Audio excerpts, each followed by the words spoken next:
I will be brief. My wife and I have been married since we were 25. We are now 38. We met in college, got married, and everything has been positive. We both graduated, obtained gainful employment, and began our lives together. My wife and I both earned a good income, so financial concerns were never an issue for us. My wife worked for her father's small business while I worked for a large company. After a few years, my boss left the company. I was suddenly and unexpectedly promoted to a position that required me to assume control of the entire department. As the only individual with the requisite expertise, I was offered a significant increase in compensation, a more lucrative bonus, and enhanced benefits. Consequently, at the age of 28, I was earning approximately 3 times more than my wife. In the same year, my wife gave birth to our first daughter. 2 years later, we welcomed our second daughter. Due to her previous experience working for her father, my wife was able to navigate the transition to motherhood with relative ease.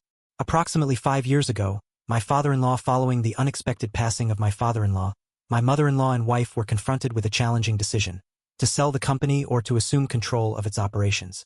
My wife's mother was not equipped with the knowledge required to manage the company effectively. Consequently, my wife assumed responsibility for its operations. Despite this transition, the company's performance remained comparable to that of her father's tenure. My wife's remuneration increased significantly, exceeding my own. I was gratified to witness her progression from a junior position to a role encompassing the oversight of an entire enterprise. However, our daughters began to exhibit signs of distress due to the lack of parental interaction. My wife and I deliberated on the possibility of one of us remaining in the workforce. She stated that the company would be able to continue functioning without me, whereas I felt that mine might not be able to survive without my input. I therefore made the decision to leave my job and become a stay-at-home dad and husband. I ensure that the girls are well taken care of, and I perform a wide range of tasks, including cooking, cleaning, and running errands. I also prioritize my wife's well-being when she returns home from work. This arrangement worked well for a while, but it has recently become challenging. She expressed gratitude for my efforts and appeared to appreciate them. However, her demeanor has recently become noticeably hostile and demeaning. She has been making disparaging remarks, such as, "Do you do anything?" and "How about you work for real?" I had a conventional employment, but I resigned to assume the responsibilities of childcare, domestic management, and financial provision for our family. Additionally, my wife has consistently demonstrated a high level of sexual desire. She ceased her own sexual activity, initiating sexual activity, and upon inquiry, she was never in the mood. This was highly unusual. Eventually, I ceased attempting to engage in sexual activity with her. I reasoned that, given the challenges of the pandemic and other stressors, she was experiencing a high level of distress. I intensified my efforts to make her happy, but my efforts were unsuccessful. Last weekend, my eldest daughter had a softball game, so I prepared everything and we went during the game. I wanted to take a video as my in-laws reside in another state and are unable to see my daughter frequently. I neglected to bring my phone. Consequently, I requested my wife's phone, as she had been attached to it throughout the day. She handed it to me, stating that she would retrieve a drink and snack. She then arose and I proceeded to record my daughter. However, a message suddenly appeared on an unknown application, and I was compelled to investigate. I observed my wife and a colleague from her workplace, who is 8 years her junior, engaged in sexually explicit text messaging and video conferencing. They discussed the sexual encounter at length, expressing admiration for one another's sexual prowess. My wife concurred with his assessment, and I was subjected to disparaging remarks about my inability to secure gainful employment while assuming the role of a primary caregiver. I was simultaneously overwhelmed with disbelief and anger. I terminated the video call and closed the app. On the return journey, he began to record a video. When they arrived home, his wife attempted to engage in conversation with him, but he was not inclined to respond. Eventually, they retired to bed, where he observed that they had not had sexual intercourse for a considerable period of time. He informed his wife that he was not in the mood for intimacy, and she suggested that if he was not willing to engage in sexual activity, he should retire to the couch. He complied and has remained there since. I am unsure of how to proceed. My wife was my primary source of support and my daughters were a significant aspect of my life. I am currently experiencing a significant decline in these aspects of my life, and I am seeking advice on how to navigate this challenging situation. I would like to thank everyone who has provided advice thus far. I have obtained the text messages, images, and videos in question. Additionally, I do not own the company in question. The ownership is split 50-50 between my wife and my mother. And thirdly, I am unable to sleep in my own bed. I have been sleeping in a guest bedroom every night and intend to continue doing so in order to answer any questions. I have decided to divorce my wife. This morning, I called a firm in another town to avoid anyone finding out. Thankfully, they were able to get me in this morning as someone had canceled after dropping. I drove over to meet with him. In summary, he is an excellent lawyer. I presented him with the evidence I had gathered. He stated that, given the evidence, it would be relatively simple for me to win the divorce. He noted that my wife has been unfaithful to me, neglects our children, and prioritizes her own interests over those of her family. The lawyer stated that the wife would likely lose the case. He indicated that the couple would receive child support and alimony, that the wife would retain ownership of the house, and that the couple would be responsible for paying the mortgage until their daughters continue to reside there. Additionally, the lawyer noted that the couple could potentially seek additional financial compensation due to the wife's inability to maintain a career, with the goal of funding her education. He advised me to refrain from working until the divorce proceedings were concluded. He informed me that, as the husband, my employment could potentially result in the loss of financial support. He inquired if I desired sole custody. I indicated that I was not opposed to my wife spending time with her children on weekends, but that I would prefer to have primary custody. He responded that, given the circumstances, it was likely that I would be granted custody.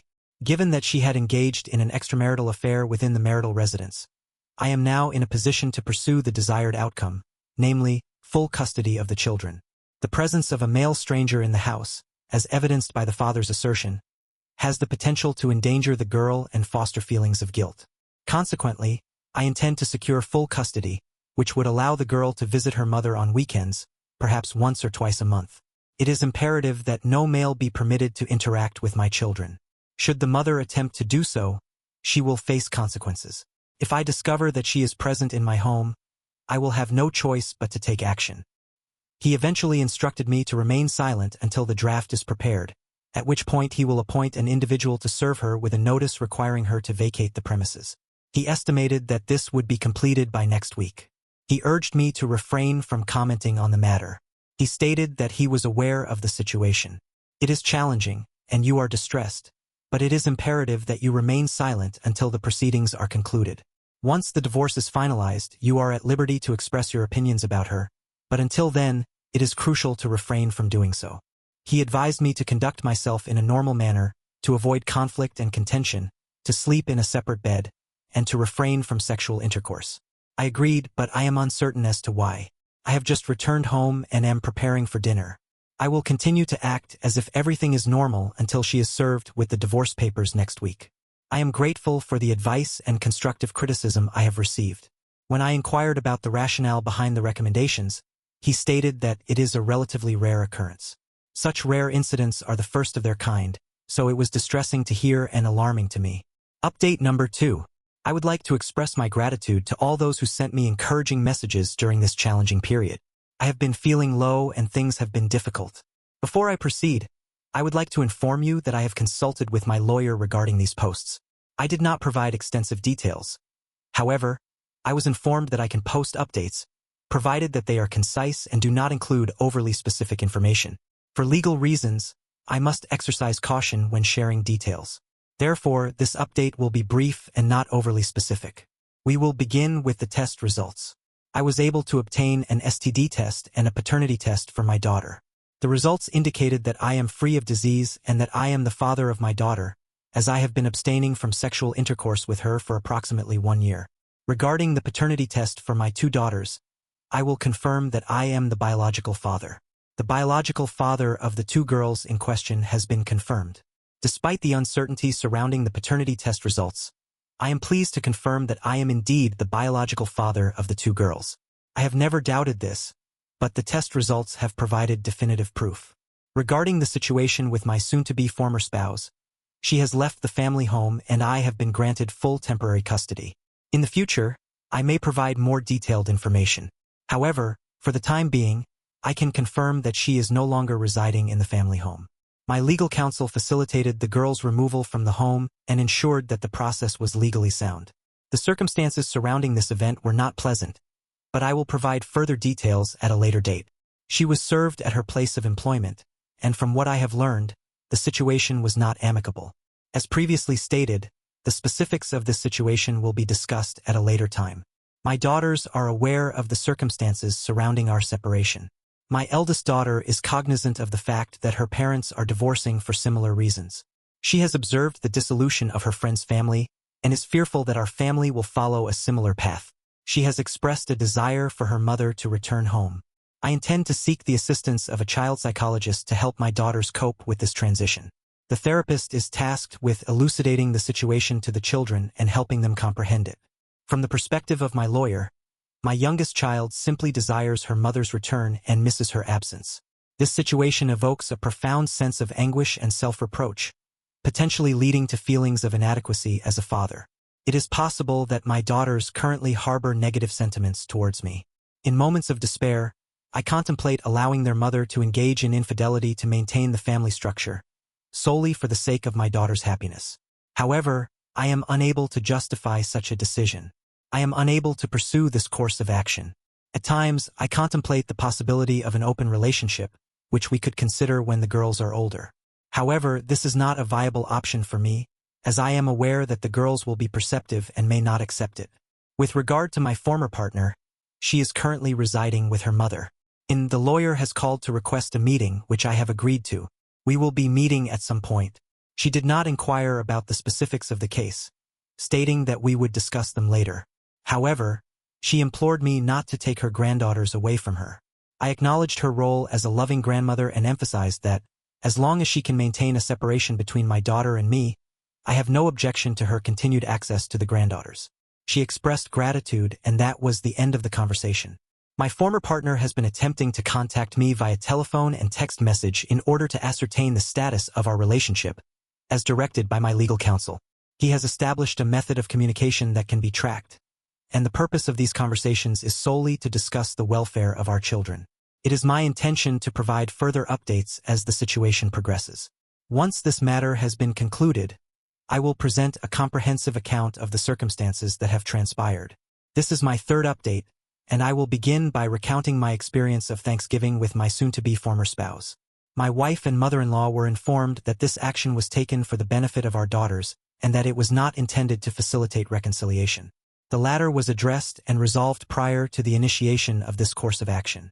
A meeting was held with my mother-in-law prior to the Thanksgiving holiday. The discussion was amicable and primarily concerned the future care of my daughters. My mother-in-law did, however, disclose certain information regarding my soon-to-be ex-wife. This included the fact that she had been unfaithful to my ex-wife with her boyfriend. My mother-in-law also indicated that she was not aware of my ex-wife's romantic involvement with this individual. It may be inferred from this that this man hails from a family that espouses traditional values. My mother-in-law and her daughter had a falling out. The daughter informed her mother that she had caught her father in a compromising position with another woman. The daughter's mother was incredulous, as she had believed that her daughter would never engage in such behavior. She had previously been involved with two men, both of whom were college classmates. However, she had realized that their relationships would not last. She stated that she had recognized that her son-in-law would not be a suitable match for her daughter as soon as she had met me. The lawyer indicated that she was remorseful for her daughter's actions and would ensure that she did not attempt any problematic maneuvers regarding the divorce proceedings. A few days before Thanksgiving, my mother-in-law, the lawyer, requested my presence at a dinner with the girls. I inquired as to the expected attendance of the aforementioned individual. I was informed that she would be present. I then requested to be excused from the gathering, citing the need to prioritize the well-being of my daughters. The lawyer acknowledged my request but urged me to reconsider, suggesting that we might utilize the opportunity to foster positive memories with the girls.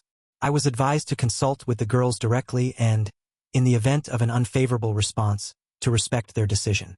I proceeded to communicate with the girls via the designated communication platform, where they conveyed their preference for maintaining distance from their mother. To prevent any confusion, I did as she requested. She had previously contacted me to arrange a visit. She had been persistently requesting to see me and the girls. The girls had also been repeatedly asking to see their mother. I put aside my pride for the sake of my children and we went. The atmosphere was awkward. My soon-to-be ex gave our daughters a hug. She then attempted to hug and kiss me, I simply avoided her and went to give my mother, and my soon-to-be ex-wife attempted to act as though she and I were still married, attempting to engage in conversation with me. I responded with monosyllabic answers and assisted my mother-in-law in clearing away the dinner dishes. My mother-in-law is religious and wished to say a prayer, and my soon-to-be ex-wife sat next to me. I held my daughter's hand, and my wife attempted to take hold of mine. I withdrew my hand from hers. I am aware that my actions may appear petty, but I do not wish for her to touch me. I am an atheist, but I maintain a respectful distance from my mother-in-law out of courtesy. I acquiesced to the situation. The dinner was satisfactory. My soon-to-be ex-wife attempted to emulate the behavior of a married couple, inquiring about Christmas and vacation plans. It became evident that she intended to take our family on these trips. I recognized that discussing these plans was a misstep. We concluded the meal, and I proceeded to clean my daughter's room, my own room, and then prepared for the evening. My daughter expressed a desire to watch a movie with their mother, a routine we had established. I permitted them to do so, and my soon-to-be ex-wife attempted to cuddle next to me on the couch. I sat in the chair for the remainder of the evening. My future mother-in-law was visibly displeased with my soon-to-be ex for the entire duration of the evening due to her conduct. I could discern this from the expression she wore, which conveyed disapproval. Once the film concluded, we commenced our departure. My daughters had fallen asleep, so I transported them to the vehicle. I then entered the house to retrieve something, and my soon-to-be ex, in a state of distress, implored me to reconcile with her and to work towards a unified family. She expressed remorse for the preceding events and sought my understanding.